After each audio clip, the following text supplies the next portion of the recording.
Bismillahirrahmanirrahim. Assalamualaikum warahmatullahi wabarakatuh. Perkenalkan, nama saya Livia Septiani Ramli dengan NIM O1A117030, jurusan Farmasi, Fakultas Farmasi, Universitas Halu Oleo. Di sini saya akan memaparkan materi mengenai gangguan enzim pencernaan dan cara mengatasinya. Ini merupakan salah satu tugas biokimia farmasi yang diampu oleh dosen Ibu Dr. Prima Endang, MS. Pertama, kita akan membahas mengenai sistem pencernaan secara umum. Pencernaan merupakan proses perubahan senyawa kompleks menjadi senyawa yang lebih kecil. Proses pemecahan senyawa tersebut menghasilkan energi yang penting bagi kebutuhan sel, jaringan, organ, dan makhluk hidup. Pencernaan merupakan proses kimia yang membutuhkan adanya enzim untuk perubahan kimia bahan dasarnya. Dalam proses pencernaan, enzim dihasilkan oleh berbagai organ, yaitu usus halus, kelenjar ludah, dan lambung. Sistem pencernaan adalah suatu sistem menerima makanan, mencernanya untuk dijadikan suatu energi dan nutrien. Nah, secara umum, sistem pencernaan ini bisa digambarkan sebagai struktur yang memanjang dan berkelok-kelok, di mana makanan dimasukkan melalui mulut serta mengeluarkan sisa zat yang tidak diperlukan oleh tubuh melalui feses. Lanjut, di sini ada gambar rongga mulut, di mana macam-macam proses pencernaan manusia. Makanan yang dimakan tidak dapat langsung diserap oleh tubuh, melainkan akan melalui dua macam proses pencernaan, yaitu pencernaan secara mekanisme dan pencernaan secara kimiawi. Nah, pencernaan secara mekanisme itu merupakan proses pencernaan, yakni dengan cara mematahkan partikel makanan yang semulanya itu besar menjadi lebih kecil. Nah, proses pencernaan ini dilakukan dengan proses fisik atau mekanis, berbeda dengan pencernaan secara kimiawi yang merupakan jenis proses pencernaan yang menggunakan bahan kimiawi yang ada di dalam tubuh. Fungsinya adalah merubah atau melakukan transformasi bentuk makanan yang awalnya besar menjadi bentuk partikel yang lebih kecil. Kita lanjut pada tahap proses pencernaan. Yang pertama itu ada ingesti. Ingesti ini merupakan proses masuknya makanan dan cairan dari lingkungan ke dalam tubuh melalui proses menelan, baik melalui koordinasi gerakan mengunyah, seperti yang kita sering lakukan. Nah, yang kedua itu ada mastikasi, yang merupakan proses pemotongan dan penggilingan makanan oleh gigi. Nah, selanjutnya itu ada peristaltis, di mana peristaltis ini merupakan gelombang kontraksi otot polos involunter yang menggerakkan makanan sehingga tertelan melalui saluran makanan. Selanjutnya ada digesti, yang merupakan rangkaian kegiatan fisik dan kimia pada makanan yang dibawa ke dalam lambung dan usus halus. Selanjutnya itu ada absorpsi, di mana absorpsi ini merupakan proses penyerapan nutrien oleh usus melalui saluran darah dan getah bening menuju ke hepar. Selanjutnya ada metabolisme. Proses ini yaitu proses akhir penggunaan makanan dalam tubuh, meliputi semua perubahan kimia yang dialami zat makanan sejak diserap oleh tubuh sampai dia menjadi sampah. Nah, selanjutnya itu egesti merupakan proses eliminasi sisa-sisa yang tak dicerna lagi dan bakteri dalam bentuk feses.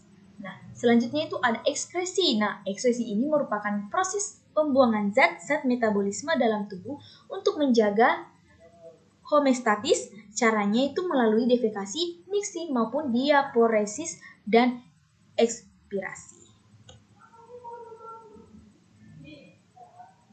Oke, lanjut pada poin kedua, yaitu proses yang terjadi di masing-masing organ pencernaan. Nah, yang pertama itu ada rongga mulut. Di dalam rongga mulut ini terdapat dua organ sistem pencernaan di dalam rongga mulut, yaitu gigi dan lidah. Nah, di mana gigi ini merupakan alat pencernaan mekanis yang fungsinya itu untuk memotong, mengoyak, dan menggiling makanan menjadi partikel yang kecil-kecil. Sedangkan lidah merupakan organ sistem pencernaan di dalam rongga mulut yang berfungsi sebagai indera pengecat makanan, yang mengatur makanan pada saat mengunyah dan menelan makanan. Lanjut, di sini ada tekak atau faring. Nah, tekak ini merupakan pertemuan saluran pernapasan antara rongga hidung dengan tenggorokan dan saluran pencernaan antara rongga mulut dan kerongkongan, di mana tekak memiliki lubang yang menuju tenggorokan disebut glotis dan ditutup oleh klep yang disebut epiglotis pada waktu proses menelan. Tekak terdiri dari 3 bagian, yaitu nasofaring, orofaring, dan tuberosius. Lanjut, kerongkongan. Nah, ini merupakan gambar kerongkongan yang fungsinya sebagai jalan untuk makanan yang telah dikunyah dari mulut menuju lambung, atau dapat menelan makanan dengan mencegah benda asing yang akan masuk ke perut dengan menghasilkan gerak peristaltik dan mencegah laju aliran dari perut. Kerongkongan ini terdiri dari 4 lapisan, yaitu lapisan mukosa, lapisan submukosa, lapisan muskularis, dan yang terakhir itu ada lapisan adventitia. Kita lanjut pada lambung. Lambung ini yang sebagai kita ketahui itu, lambung berfungsi untuk menyimpan makanan sementara dan melakukan pencernaan secara kimiawi dengan bantuan getah lambung. Lambung ini terdiri dari 3, yaitu daerah kardiak, daerah fundus, dan daerah pilorus. Nah, di daerah kardiak ini, seperti yang digambar ini, dia itu memanjang, yang merupakan daerah pintu masuk pertama makanan dari esofagus. Pada bagian ini banyak dihasilkan mukus alkali. Kita lihat daerah fundus. Nah, daerah fundus itu melingkar, yang merupakan daerah bagian tengah lambung yang bulat yang dapat menghasilkan HCl dan musin. Nah, di sini beda dengan daerah pilorus. Daerah pilorus ini kita lihat di sini pada gambar, yaitu dia itu menyerong, yang merupakan bagian di daerah bawah lambung yang berhubungan dengan usus 12 jari atau duodenum yang menghasilkan mukus alkali. Kita lanjut pada usus halus. Nah, usus halus itu berupa tabung yang panjang. Ini gambar usus halus. Sekitar 6-8 meter dan terdiri atas 3 bagian, yaitu duodenum, jejunum, dan heum atau ileum. Nah, pada lapisan dalam atau tunika mukosa jejunum ini dan ileum ini terdapat tonjolan halus yang disebut villi yang berfungsi untuk memperluas permukaan dinding usus dalam penyerapan sari makanan. Pada usus halus hanya terjadi pencernaan secara kimiawi, yaitu dengan bantuan senyawa kimia yang dihasilkan oleh usus halus serta senyawa kimia dari kelenjar pankreas. Di sini juga ada usus besar, di mana usus besar ini fungsinya untuk menyerap air selama proses pencernaan, membentuk massa feses, mendorong sisa makanan hasil pencernaan keluar tubuh, dan membentuk lendir untuk melumasi permukaan mukosa. Yang terakhir tuh ada anus atau rektum, di mana bagian kolon paling terakhir itu disebut rektum yang panjangnya kurang lebih 15 cm. Organ ini berfungsi untuk tempat penyimpan sementara feses, menahan feses agar tidak keluar secara tiba-tiba, membantu feses keluar dengan gerak peristaltik. Kita lanjut. Topik ketiga itu ada enzim pada organ pencernaan beserta fungsinya.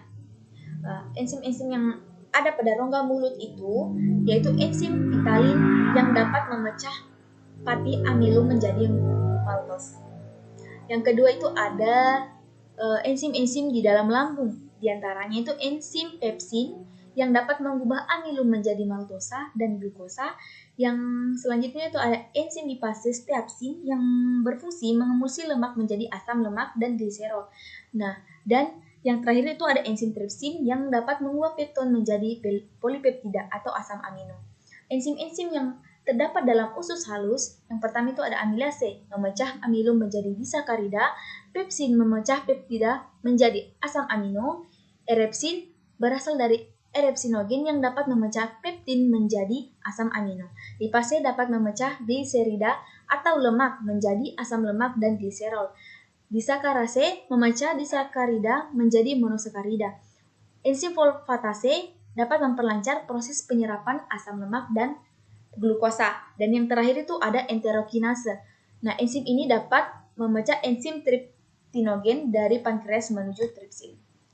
Kita masuk pada penyakit yang terkait enzim pencernaan, yaitu diabetes. Diabetes ini merupakan jenis penyakit yang terkait pada gangguan enzim pencernaan, yaitu penyakit metabolik. Nah, salah satu kelompok penyakit metabolik yaitu diabetes mellitus. Nah, di mana diabetes mellitus itu merupakan suatu kelompok penyakit metabolik dengan karakteristik hiperglikemia yang terjadi karena kelainan sekresi insulin, kerja insulin, atau keduanya.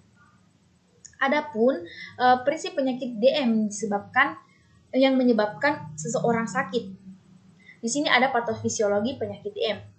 DM itu terbagi atas DM tipe 1 dan DM tipe 2. Nah, patofisiologi pada DM tipe 1 ini di mana autoimun akan terjadi perusakan sel beta pankreas.